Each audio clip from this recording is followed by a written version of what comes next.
Today's daf we're going to be learning is Avodah Zarah daf lamed hey. Reminder to order your bookmarks. Reminder to find out about shirim if you're in town near Los Angeles or near New York in the next week. If you need any information, let us know. Okay, we're going to get started. And reminder that Zoom classes are not going to be going from Friday, this coming Friday. There will already be no Zoom until the 25th of August. Okay, Amal Rabbi Yehuda. Okay, we're going to go back now to the Mishna, and we had this situation in the Mishna. I'll just review the whole back and forth because we're going to need it for today's daf. So we started with Rabbi Yishmael asking Rabbi Yochanan, what is the reason for Gvinot of Ovdei Kochavim? Okay, if you notice, by the way, we started with Gvinot Beit Onyaki, and then they get to Gvinot of Ovdei Kochavim in general. Okay, so cheeses of idol worshippers. To which he says, well, they produce them, right, with the rennet from the keva of the nevela, of a non-kosher animal. To which he said, I don't understand though. Nevela is permitted to benefit from. So of course we should be able to use the rennet from the keva of the nevela, and I'll prove it from the ola, which even though the ola is forbidden to benefit from, right, and yet we see that the kohen can actually drink from the liquid that's in the stomach of the animal. And even though you really can't benefit in general from an ola, but you can benefit from that, which you're going to see now is going to be the exact proof for what we're looking for about the perish, because we're going to compare between the whatever's in the stomach of the animal and what's in what comes out, the feces from the animal, because they're considered distinct parts of the animal, and that's why you could have things like the shor niskal and like the nevela not the nevela, the ola, the burnt offering, that are forbidden to benefit from, but yet something inside them is actually not forbidden because it's considered separate from the animal. That's what we're looking to prove, that Rav is going to prove from our Mishna. Then he says, okay, fine, I'll give you a different answer then. It's because they make the cheese from the stomach of the idol worship, from animals that we use for idol worship. And then Rabbi Yishmael asks him, well, then they should be forbidden to benefit also. And it's not forbidden to benefit from the cheese. You just can't eat it. To which he answers, no answer. Okay, he has no answer, and he switches the topic to the kitovim dodecha miyayin. Okay, so we're going to go back to all this right now. The first is Rava. Rava says, travayu tanani. So we had this distinction between the shor and iskal, which, by the way, I realized after class, I didn't say what is, right, maybe I did say, right, the shor niskal, actually I think I forgot to say it in the Hebrew, but the shor niskal is a shor that gored a person, killed a person, and is supposed to get killed, and you can't benefit from that shor. But yet the feces that comes from it, you're allowed to benefit from. And we had the egalei avodah zarah, which you're not. So we had a pasuk to prove it, we had logic to prove it, now we're going to go to, we also prove it from our Mishna. Because it says, mipnei shemamidim b'kevat nevela, that's what Rabbi Yishmael said, and at the very bottom of Lamed Dalet. And Rabbi Yoshua said it's because they put in the keva of the nevela. And Rabbi Yishmael responded, "Hello kevat ola chamurami kevat nevela." You can't benefit from the ola, and yet the kohen can drink the what's in the stomach. Michlal, from here you can infer the things that come out of the animals, right? Again, the same thing. The dung from the animal and the rennet from the stomach, or it's not clear whether what exactly they're talking about here, because you're going to see that they're going to change this whole thing about cheese. Right now we're going to say there was something they believe that was inside the stomach that was kind of separate from the stomach, because they're treating it like a separate item, like there was something in there, the same way the kohen could drink that, right? That there was something in there that helped process the cheese, and that basically permitted, right? That was permitted. Now, when Rabbi Yoshua in the end responds, oh no, forget that. It's from idol worshipping animals. And then what's the response of Rabbi Yishmael? He doesn't say, oh, that should be permitted. He says, you should even forbid that to benefit from then. If it's from idol worshipping, then it's even forbidden to benefit. What do you hear? And Rabbi Yoshua doesn't respond. Why doesn't Rabbi Yoshua respond? They assume that Rabbi Yoshua must agree with him, that that's a bad answer. Okay, now why Rabbi Yoshua had bad answers, we're going to try to explain that later in today's daf. But basically, he was wrong, that that's not really the reason. And therefore, he just switches the topic because he doesn't want to, we don't know, but he doesn't want to start getting into this anymore. He wants to say, I'm closing this conversation. Okay? Now, we'll come back to understanding better why Rabbi Yoshua does that. But the main point is he must agree with him. If he agrees with him, Michlal, where can you infer there? Avodah Zarah, asur pirshayu. That when it comes to idol-worshipping animals, and you have something that comes out of it, whether it's the dung or whether it's the whatever's in the stomach that they thought was producing the cheese, then it's forbidden to benefit from. That seems clear. So you see from our Mishnah this distinction between other things like Ola, which is forbidden to benefit, versus Avodah Zarah, which is forbidden to benefit in a different way. So with that, we basically, that was all Rebbe's proof, how we get this all from the Mishnah. But now we're going to get back to this interaction of Rabbi Yehoshua and Rabbi Yishmael. The Lahadari, Rabbi Yehoshua did have a good retort. He could have answered the following. Mishum delay to l'isura be'enei. Well, maybe because whatever is in the stomach of the animal, right, which we call rennet, the rennet, okay, again, assuming, we're going to talk about rennet, okay, but right now let's assume, we're talking about rennet that they assumed was kind of separate from the animal. It was something that you found in the stomach of the animal. Mishum delete l'isura be'enei. Now, when you have cheese, you don't see the rennet, right? It's not visible in there. It's not really in there. It was just something to help the process happen. And therefore, maybe that's why it's not forbidden to benefit from, right? Things that are forbidden to benefit are things that are noticeable, okay? How do we know that this would be true? Okay, and Rabbi Yoshua could have answered this. Deha morayis l'rabanan, remember the morayis, right? The fish stew? Lo asruhu b'hana'ah, my taima. Why didn't they forbid it b'hana'ah? There's wine in there. Well, lamishum delete l'isur be'enei. You don't really have the wine in there because remember, the wine is there just to take out the bad smell of the fish. It's like to counterbalance it. Again, it's like the enzyme. It does some sort of process. So, because it's there for that purpose, it's not really there. You don't notice it. You don't taste it. You don't anything. And yet, what did they do? Now, with morayis, the rabbis said, it's not forbidden for benefit. You just can't eat it. So that would be a proof. It's exactly the same as the morayis. It's not noticeable in there. It's not like there's something actually physically there even. It's even better than the morayis. The morayis actually has wine in there. It's just that the wine is not really noticed at all. Amre, they say no. Why is the cheese worse? And why couldn't Rabbi Yoshua answer that? And this is the famous why cheese is an issue. This is like when you come talk about cheese, they talk about this issue. Hacha kevan de ukime kamokim. Okay, which they call in halachic terms davar ha-ma'amid. La'akim is lahamid, to make it happen. How does cheese process?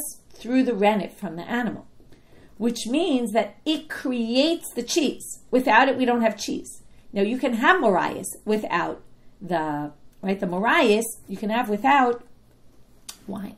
Okay, umans used to make it without wine. Okay, and right, we saw the fat, when it's very fatty in the beginning, the wine actually ruins it. So morayis doesn't need the wine to make it morayis. Okay, it's just helpful. It adds to it. But the cheese will not become cheese if you don't have this part from the stomach of the animal that's rennet. And therefore, it's as if it's actually physically there. And therefore, again, back to, it should be actually forbidden, b'hana'ah. And that's why in the end, this is not going to be the reason why it's forbidden. Okay? Because if this is the reason it was forbidden, they would have forbade it also to benefit from. Hisi'ol ledavar acher. So now we're going to go back to this distraction that Rabbi Yoshua basically switches the topic immediately to something else. He wants closed conversation. My kitovim dodecha miyayin. What does this pasuk mean? Okay, it means you're beloved or more or better to me than wine, or your love, something like that. So ki ata Rav Dimi Amar. I say something like that because we're going to see the way they translate it. Rav Dimi came from Israel. Amra. He said, Amar. Amra Knesset Yisrael lefnei HaKadosh Baruch Hu. What's happening here, remember we said, who's talking to who? It's the female that's talking to the male. The female is the Jewish people. The male is God. Ribbono shel olam, arevim alai divrei dodecha yoter miyena shel Torah. It's more pleasing to me, the words of your rabbis, more so than the Torah. Okay, we've seen this in many different statements around the Gemara. Like, for example, we had it when they said, why did they mention this opinion first? And then they said, because that was learned from Drasha. And they always like, what they learned from Drasha, it's chaviv alei. It's more beloved to them. Same idea here. Okay, your words of the rabbis are more pleasing to me than the words of the Torah itself. Okay, it's a way of really putting the rabbis in a high position. Why is that relevant here? Why does Rabbi Yoshua say that? Because Rabbi Yishmael keeps arguing back to him from Torah law. And what Rabbi Yoshua is saying is, this was an ordinance of the rabbis. The rabbis forbade this. It doesn't have to always fit with the Torah. And don't question the rabbis, because the rabbis are sometimes greater than the Torah itself. So, Mishna haikra d'shayle. Well, now, even assuming that, why is this pasuk the pasuk he chose? Now, it's a little bit weird. Why is this pasuk? It's obvious he chose this pasuk to start questioning, because we just said it has some added value, because it's not just a good way to switch the conversation, but to also point out, and kind of elbow him into, like the rabbis have it right, don't start questioning. But presumably the commentaries say maybe it could have, there's a bunch of other psukim that could have expressed this idea. So Amar Rabbi Shimon ben Pazi, Vitema Rabbi Shimon bar Ami, some Rabbi Shimon, we're not sure which one, said the following: Miresha de Kraka Amarle. What was really interesting was the beginning of that pasuk. Okay, remember we're in Shir Shirim, the first chapter, the second pasuk. Now the beginning of this pasuk says, Yishakeni minishikot piu. Now Yishakeni is from the language of to kiss, okay, minishikot from the lips of his mouth. But Amarle, what he was really saying is, Yishmael achi chashok siftotah. They use the word Yishakeni, which usually means to kiss, to chashok. Chashok means to seal up. Chashok siftotecha, seal up your lips. That's what he was really trying to tell him. Zo bezo, va'alti behel ashiv, and stop talking. Okay, I don't want you questioning me at all. Okay, which is strange, right? We always have questioning, and we're always open to questions. And basically, the reason why he quoted that pasuk specifically was because he wanted really to reference the beginning of the pasuk, where he's basically saying, "Shut your mouth, okay, and stop talking." Now, why was he so crazy about this? Well, my taima, Amar Ula, v'itema of Shmuel bar Abba, gzera chadasha ve'em efak bekimba. This was a new ordinance the rabbis had just instituted, and you don't question rabbinic ordinances. And we're going to see, you don't question them certainly right after they're instituted. And we're going to talk about that in 2 more minutes. I'm going to keep my mouth closed right now, and we'll get to it in a minute. So now they want to know, my gzerata. What is this gzera? What was the reason now? Because we have Rabbi Yoshua suggesting all these reasons, which in the end we're going to see, he was just suggesting them not because he really believed that was the answer. He was just trying to get Rabbi Yishmael to stop asking questions. And he actually didn't really want to reveal to him the real answer. And we'll talk about that in a minute. So, Amar Rabbi Yoshua ben Levi, we're going to now have 6 possible answers why this is. Rabbi Yoshua ben Levi says, Mishum Nikor.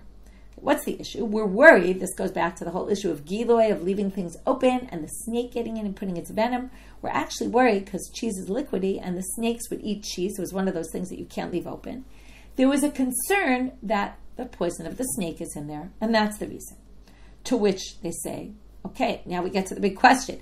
If that was the reason, why didn't Rabbi Yoshua just say from the beginning? It was because of Nikor. And why did he make up other answers that weren't really satisfying? But he was obviously making up answers. What was he doing that? For what reason? Kida Ula, the Amar Ula, as Ula says, we just quoted Ula as saying, now we have a bit of an extended version of this. Ki gazre gzerata b'ma'arava. Ula explained when he got to Babylonia, because he was one of those people that brought the Torah of Israel to Babylonia, he said, in Israel, when we make a gzera, lo megalutama atresa yarcheshata. We don't tell anyone the reason for the gzera, for the ordinance, until 12 months elapses. Why is that? We're worried that people will not agree with the reason, and then they'll just mock it, and they won't keep it. Once we put in an ordinance for 12 months, and people get used to it, right? People are never used to new things, right? So, like, we all know about all sorts of gzerot chachamim, and for the most part, some people don't keep them, most people keep them, or whatever. People who keep them, people who don't, but the people who keep them, it's because they were born into it, right? You're just used to it. But if someone came tomorrow and said, listen, something you've been doing all your life you can't do, that's pretty difficult. So we don't want anyone to start questioning, so we don't want to tell them the reason. If we tell them the reason, they'll start saying, oh, I don't want to do this, this doesn't apply to me, it doesn't this. And they'll start making a whole hullabaloo, and the gzerah will never stick. So if we want to get the gzerah to be effective, we give it 12 months. People are already used to it. They've been doing it for a year. At that point, we can tell them the real reason. So that's why Rabbi Yoshua was just throwing out explanations. Now, obviously, it's a little bit tricky because why was he giving explanations that Rabbi Yishmael could knock out? He should have just said, I'm not telling you the reason. So it's a little bit tricky, but he basically, he was trying to just avoid conversation, and that's why in the end he shut him up, because, listen, We're not talking about this, okay? Not for at least 12 months. Okay, now, it's not clear, by the way, that this was right in the beginning of the 12 months, but it could be we're just taking this concept and saying that's why Rabbi Yochanan didn't want to talk to Rabbi Yishmael about it, because could be it would make people mock it, even if it wasn't exactly 12 months. And so using that as an example that sometimes it's better not to tell people the reason for the Zarah, and perhaps that's why Rabbi Yochanan wanted to end the conversation. And also not tell him the real reason. Migadif bar Rabbi Yirmiyah. The problem is, okay, back to our topic. So what was the issue here? Nikur, which is the snake, the venom of the snake.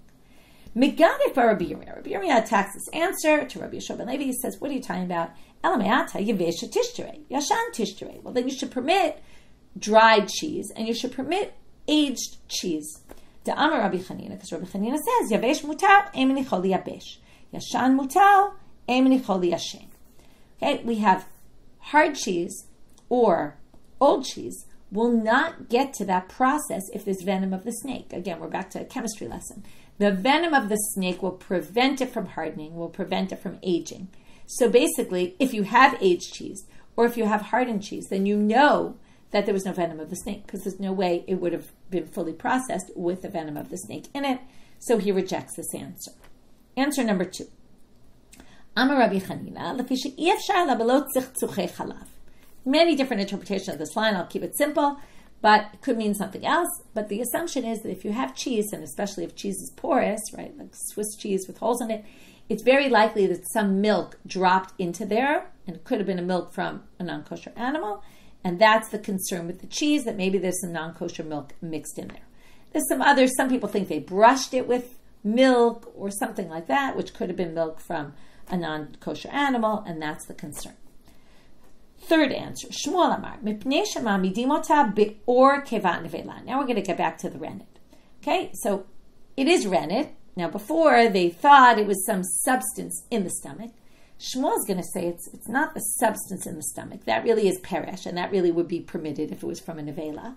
But it's from the lining of the stomach. It's from the animal itself, from part of the animal itself. That has the rennet in it.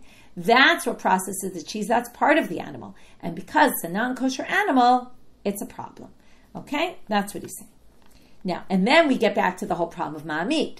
In other words, again, it's a problem because it actually, even though it's not really there, and maybe it would only be forbidden, but basically it's ma'amid, it creates the cheese, and that's what makes it such a problem. Ha keva gufa sharia. So wait, according to this, it sounds like if it was something in the stomach, it wouldn't be a problem, like we talked about earlier. Umiyamar Shmuel hachi, could Shmuel really say that? The hatnan, in other words, they're making an inference from Shmuel's statement. Hatnan is a Mishna in Chulin that says, Kevata ovei kochavim v'shel nevela harezo asura. The keva of a Gentile's animal, the stomach, or of a nevela, which is an animal that wasn't slaughtered properly, is forbidden. Okay, so basically they're going to say, how could Shmuel say this? If the Mishnah says it's forbidden. Now, again, he says it's from the lining of the stomach, but the stomach itself, like something in the stomach, would be permitted. But this Mishnah says it's not permitted. So how could Shmuel say that? Now, before we get to the answer, this is a parenthetical statement. They asked about something's wrong in that Mishnah. Isn't the animal of a Gentile also a nevela? Because they don't do kosher shchitas, right? So that's one and the same, and it's listed as two different things. So Amar Shmuel chad katani kevat shchitat ovei kochavim nevela asura. Okay, the keva of an animal that was slaughtered by an ovei kochavim is a nevela, and it's forbidden. Okay, so it's really one case. Either which way, it seems to raise difficulty with the inference from Shmuel. Only the lining of the keva, but not contents of the keva itself, would be permitted, and this says it's forbidden. Lo kashya. This isn't difficult. Turning now down the bet. Kan kodem chazara, kan la'achar chazara, u'mishnah lo zaza min koma. The Mishnah in Chulin was written before Rabbi Yoshua changed his mind. If you remember, what did Rabbi Yoshua say? It's because it's from the stomach of the idol, from the nevelas. That was the first thing he said.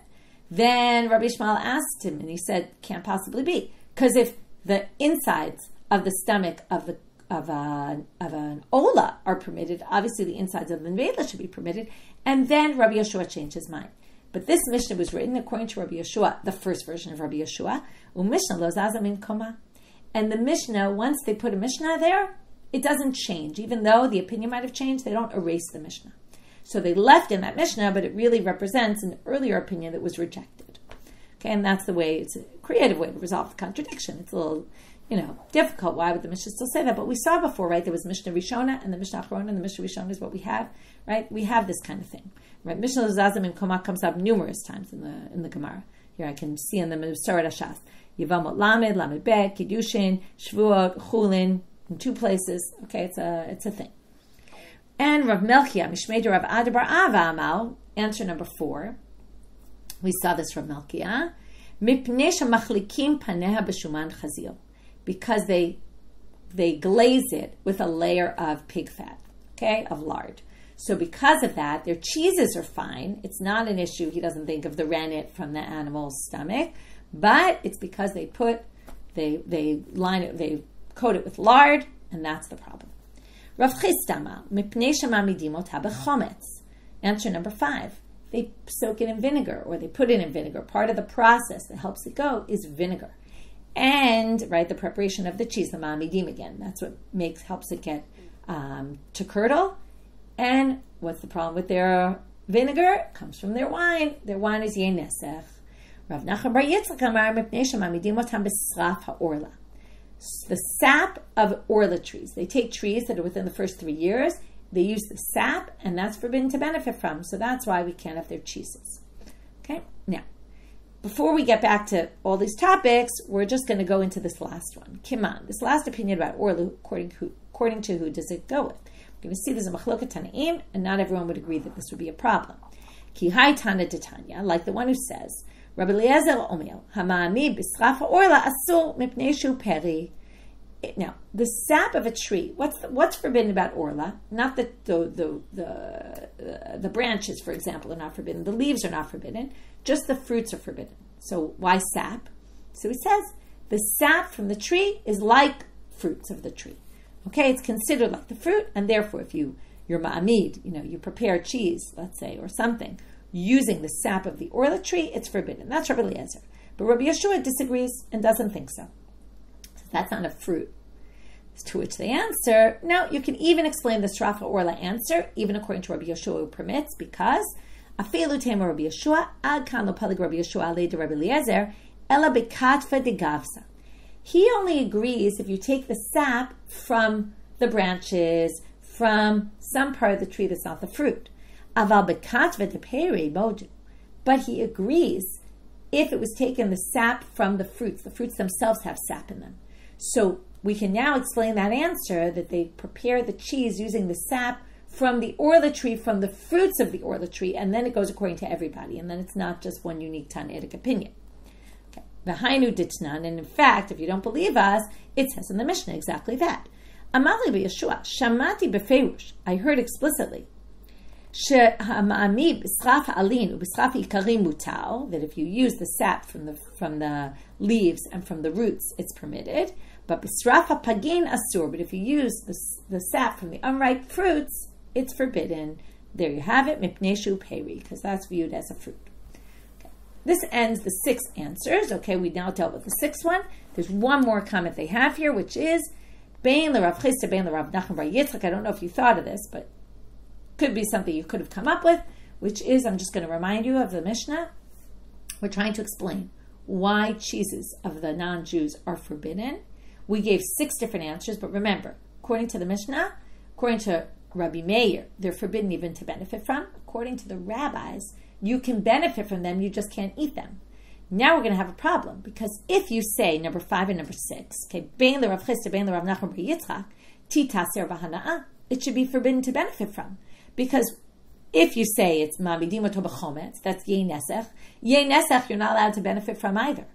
And according to Rav Nachman, and if you say, right, it's not really noticeable, but it doesn't matter, it's ma'amid, that's what helps the process, it's super important in the process, won't become cheese without it, so that's significant, and then it should be forbidden completely. And according to Rav Nachman bar Yitzchak, ma'amidim oto b'sraf orla is not just forbidden to eat, it's also forbidden to benefit from. So if it's the sap from the orla tree, it should be forbidden to benefit from as well. So those 2 answers are weak. Okay? Because of that, the first answer also we rejected, which is, right, if you say it's from the snake and the poison, the venom of the snake, then it should have been that dried cheese and aged cheese should be permitted, and it's not. So in the end, we're kind of left with 3. Now in the Shulchan Aruch, by the way, they mention the Ma'amidim Ba'or Kevat Nevelan. That's the one we all know about the rennet. The Shulchan Aruch does point out, and by the way, this is the topic of Daf Mishalahen this week, and I highly recommend you listen. Also, if your Hebrew's good, later today on Meirav Tubakana's year is going to go up also about this topic. Both of them really delving into halacha l'maaseh, super interesting. Right? What about milk? What we're going to get to milk later in today's daf. What about butter? What about cheeses? Right? What are the issues involved? The Shulchan Aruch paskins, and this is very relevant.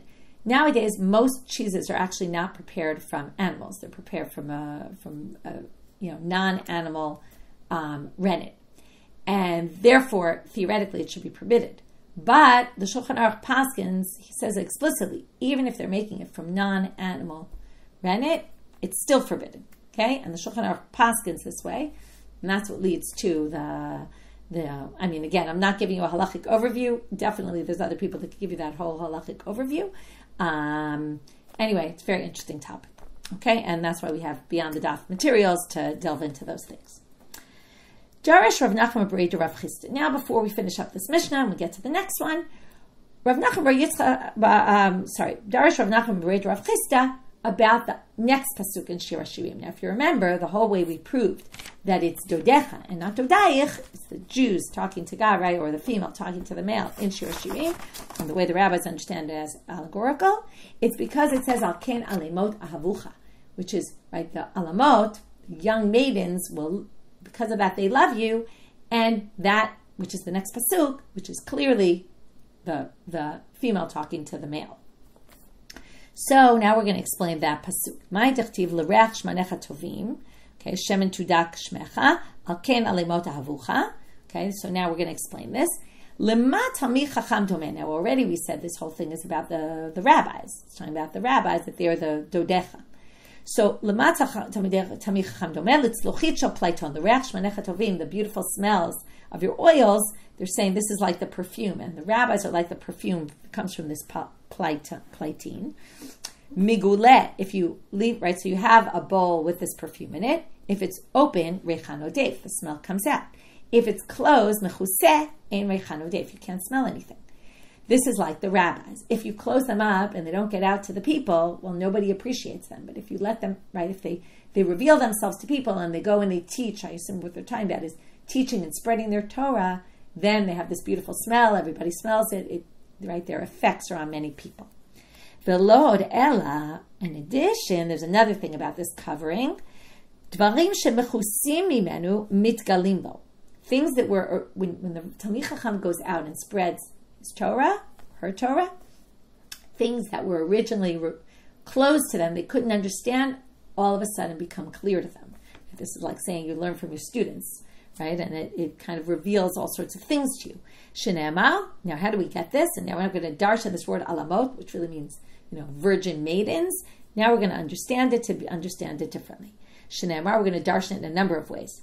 Alamot aivucha karebe alumot. Alumot are things that are not understood, right? Things that are not seen, things that are invisible almost. So things that are not seen are now revealed to them.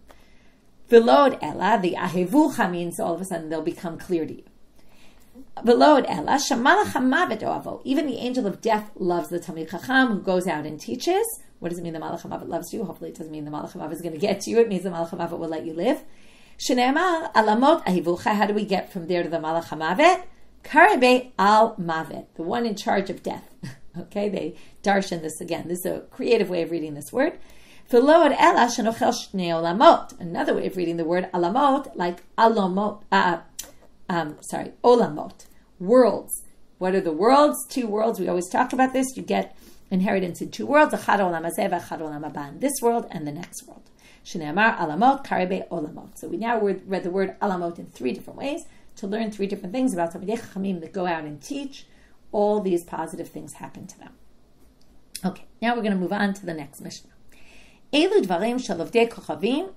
And by the way, again, that's strengthening the power of the rabbis, which was very important in the sugya, because we're talking all about ordinances that the rabbis instituted, and they're trying to kind of solidify their place and show how important that is.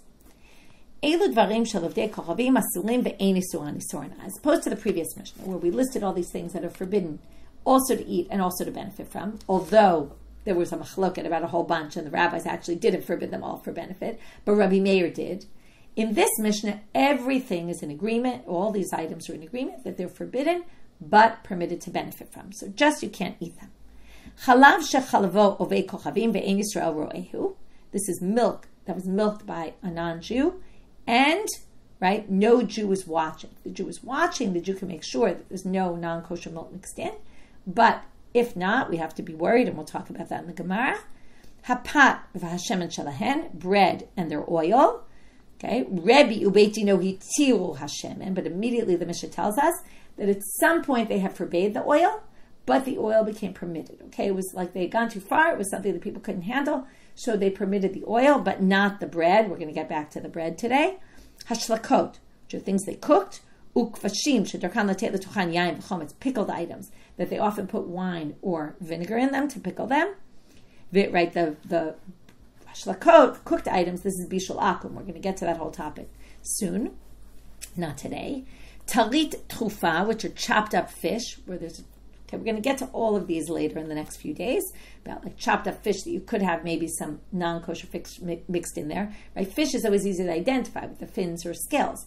But if it's chopped up and there's a mixture of a whole bunch of fish, you have to be concerned that something else is mixed in, even if they say it's mainly this.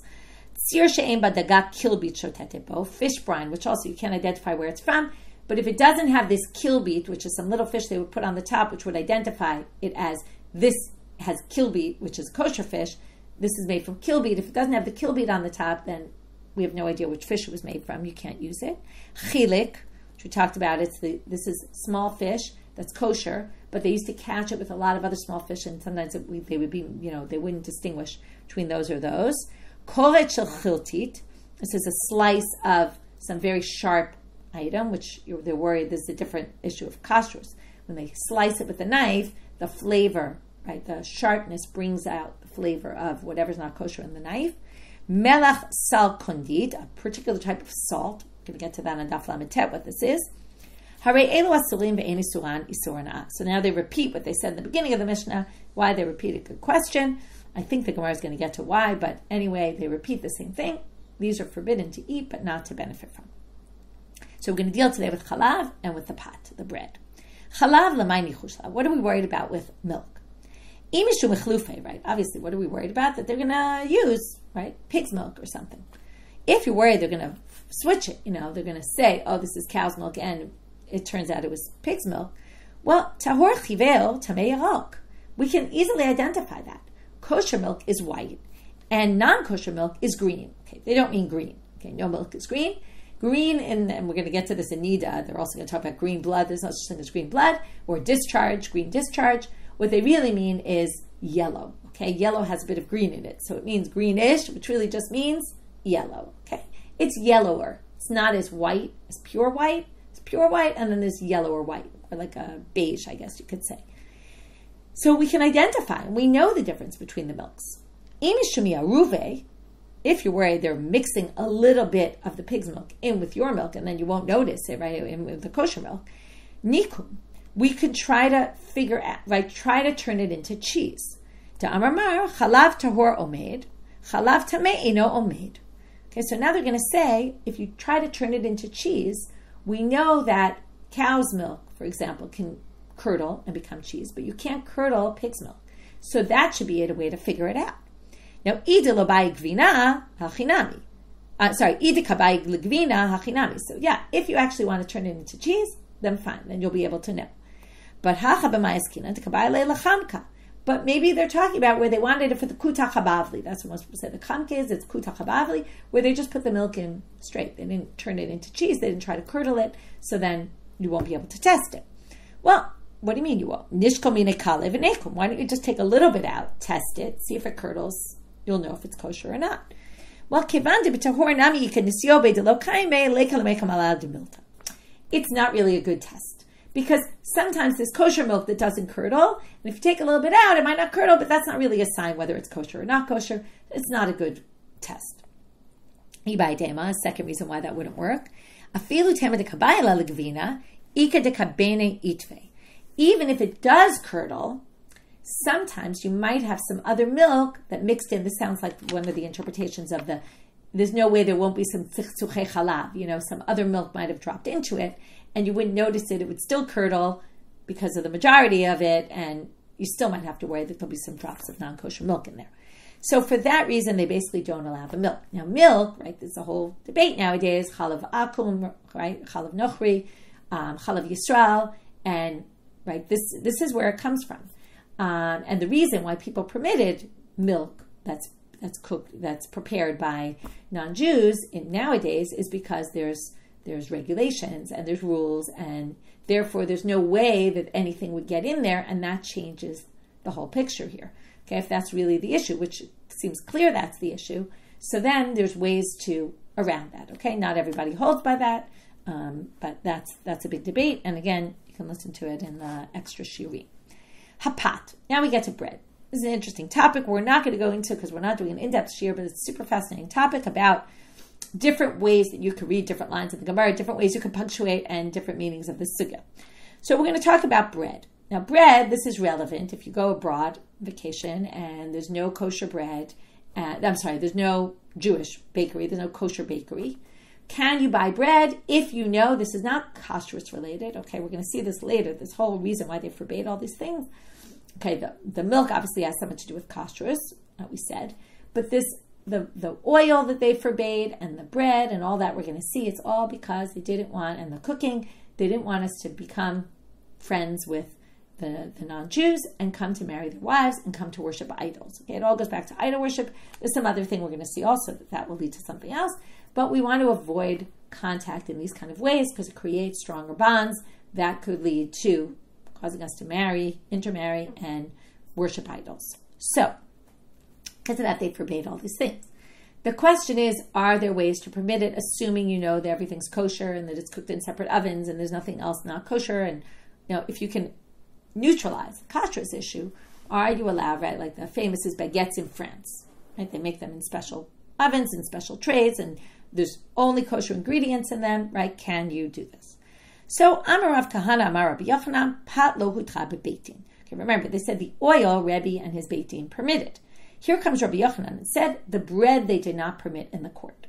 Now, the Gemara jumps immediately on the statement and says, right, I wouldn't have to say, well, non-kosher food wasn't permitted, right? So why do they have to tell you this wasn't permitted by the court? So the Gemara assumes from here, and again, there's different ways to read this, whether it's an assumption, whether it's a question, whether it's could this possibly be, or this is a fact.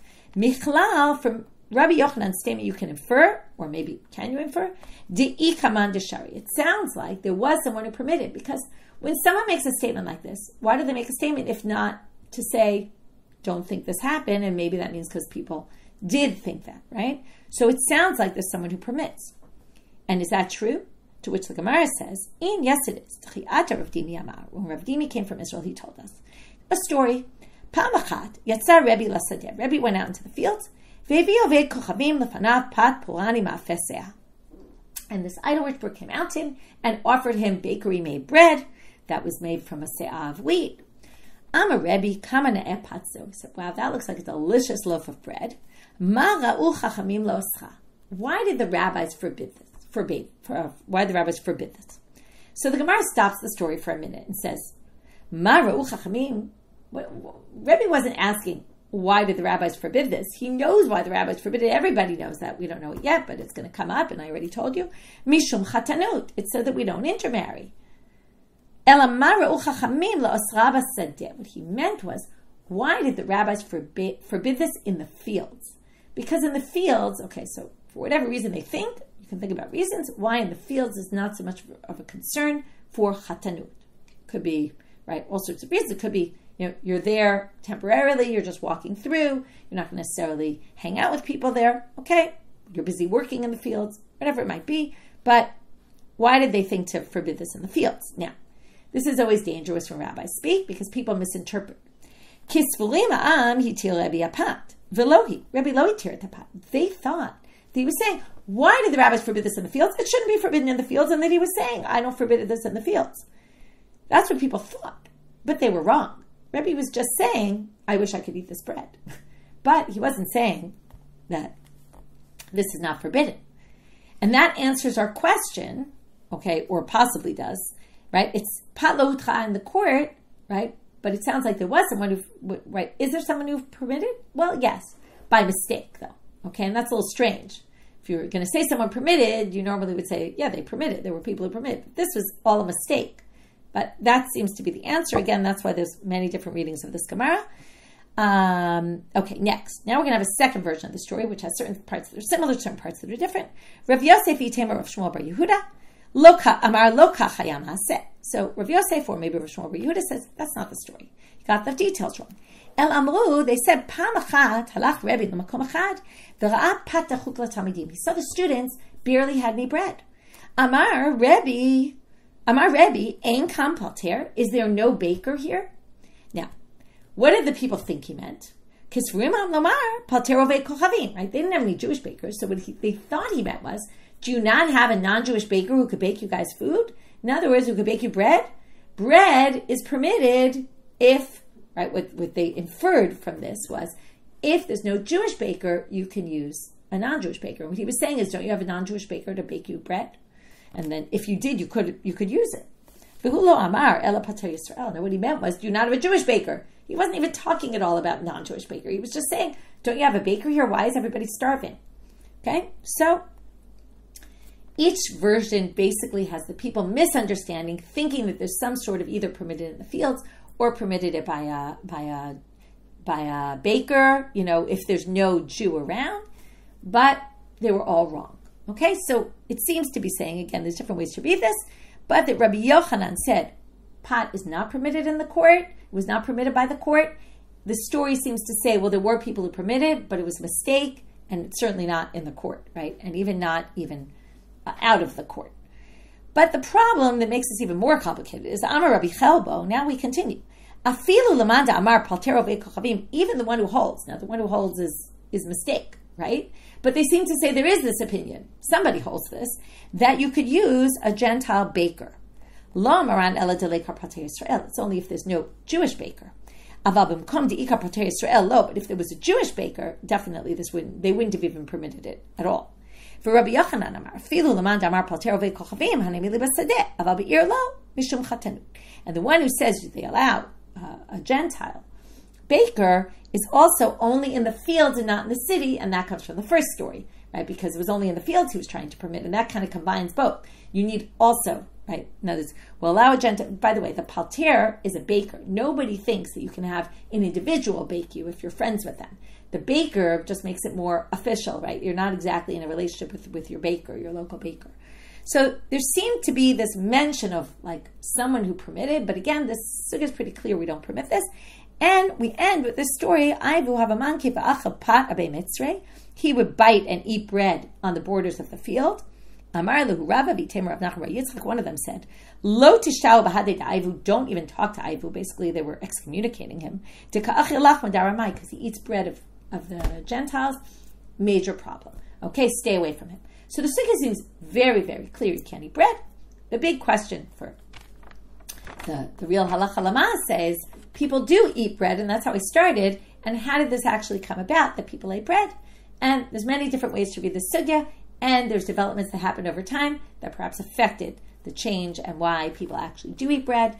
You can try to, if you can manage it, you can try to read Tosfot. By the way, I found a really good tool that if you go into like some of the good AIs, they can translate Tosfot to you into English very easily, and all sorts of Rishonim. So if you're interested, you can do that and see if it helps you. Tosfot brings up all sorts of issues, like that it seems there were people who were doing this anyway, and once people were doing it, it wasn't widespread. Once it's not widespread, it's only Zarah, and people couldn't handle it. They needed it. We're going to talk later a little bit more about bread. It's going to come up in the next daf or two. I forget which one, but I think in 2 dafim. But there seem to be reasons to permit this, but this sugya definitely doesn't seem to be siding on that. But there are alternative readings that those who saw people were doing this did read the sugya with a different glasses on to try to justify the custom in their day. With that, we finished for today. We'll quickly review.